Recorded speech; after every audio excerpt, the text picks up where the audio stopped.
Hi guys, today we are fixing F12 error in Asko dishwasher.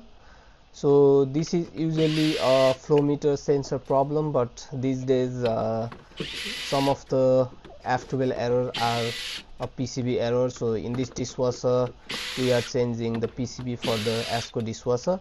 So normally in Asko dishwasher there were two spots for the PCBs. One is at the front for some model and one is at the base panel for some models. For this one it was near the door, so we are changing the PCB near the door. So to do that we need to take the door out, which is the most difficult task for the Asko dishwasher. So we're gonna struggle a little bit here to take the door out. So you need to be very careful so that you don't break any clips while in the process.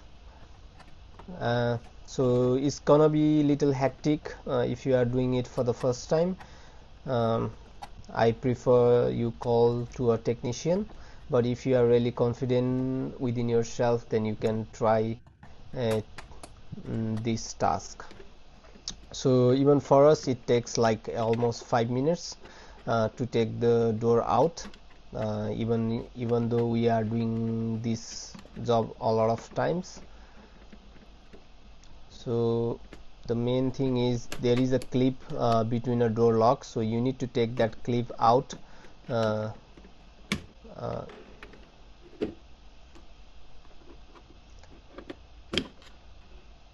now I got success on taking the clip on the door lock, so now I can easily take the door of the Asko dishwasher.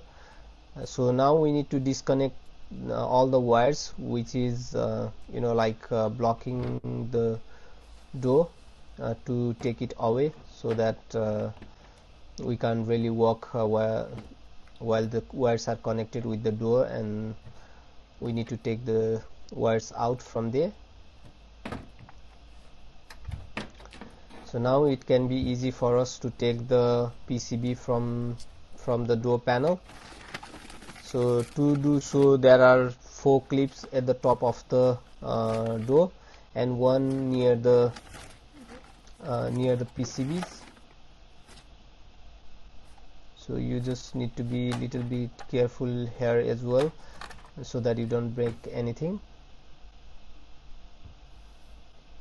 So I was checking if there was the clip retention already out or not. So for that, to take the PCB out, you need to pull towards you from the bottom. Now I'm changing all the wires exactly in the same positions, so that if you will be really confused, then you can just take a picture first and then you can start at the job of taking the wires from one PCB to other. So that's in that case you won't be stressed out, because you can always go back and check the pictures of the wires connections. Because what happens sometimes is, when you take one wire, the other wires comes out with the force of your body, then you will be so stressed out because you might not know where that wires comes from. So yeah, I already completed switching the wires from the old PCB to the new PCB. Now I'm going to put it back. So to do that, this is a very tricky one. So you need to take the PCBs little upwards and just put it into all the clips, and you just need to push it down. So all the clips retention will be locked, and this is good. I'm like relaxing a bit because it was a really hard task of taking the door out and everything. So now we are going to put the connection back to the door lock in the soft dispenser, and then we are going to put the door back. For that, you can see the bottom panel, the stainless steel, which is we need to put it at the bottom.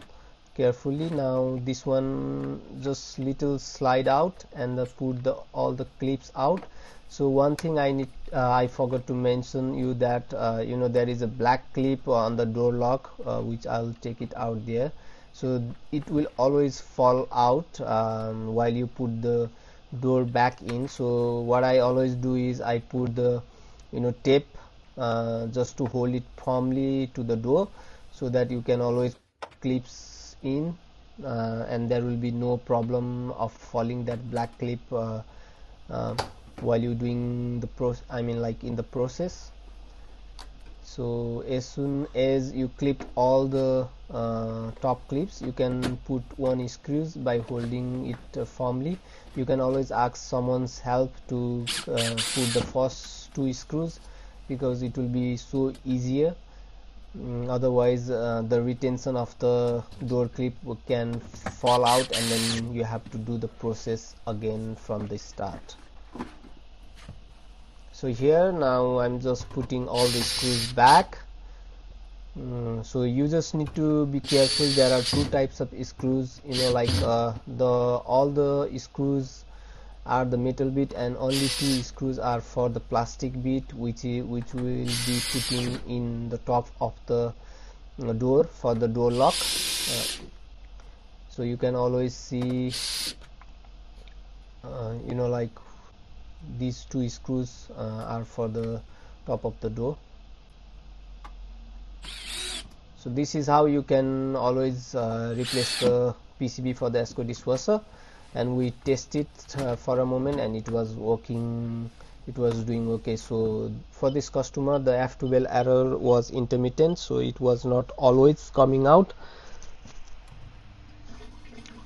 So thank you for watching us, and please do subscribe us if you really like our videos.